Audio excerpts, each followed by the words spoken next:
The director Purushottam Raj గారిని మాట్లాడవలసిందిగా request చేస్తున్నాం. అండ్ ఇన్ని రోజులు వెయిట్ చేసాం దేనికా అనుకున్నాం, ఇప్పుడు చెప్పాలి worth Varma worth compulsory worth అండి ఖచ్చితంగా. అంటే ఒక మంచి సినిమా అవుద్ది.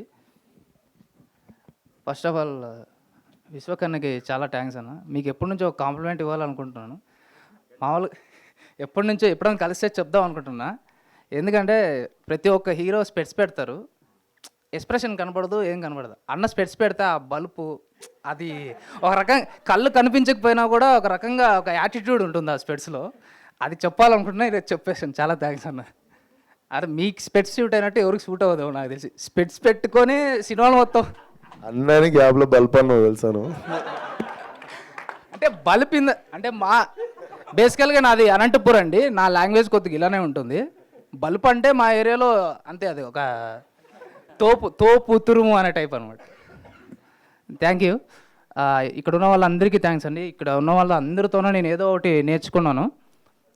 నేను ఈ మూవీ గురించి చెప్పాలంటే కొద్దిగా లేట్ అయింది, కానీ ఖచ్చితంగా అంటే వర్త్ ఉంది. యాంకర్ గారు అన్నట్టు ఖచ్చితంగా అంటే వర్త్ ఉంది ఈ మూవీలో. అందరూ ఎంజాయ్ చేస్తారు. మీ ఇంటి ముందర ఒక దిష్టి బొమ్మ ఉంటుంది కదా, ఆ దిష్టి బొమ్మ గురించే ఈ కథ. అది ఏంది అనేది మీరు వచ్చి తెలుసుకోవాలంటే ఈ మూవీ చూడండి. ట్రైలర్ చూసింటారు. ఈ ట్రైలర్లో మొత్తం అంతా రివీల్ చేసేసాను అనుకున్నారు కథని. ఏం రివీల్ చేయలేదు. ఇంకా రివీల్ చేయనివి చాలా ఉన్నాయి ట్విస్టులు. అవి March 1 మీ థియేటర్స్లో ఉంటుంది. అందరూ ఎంజాయ్ చేస్తారనుకుంటున్నాను. Thank you.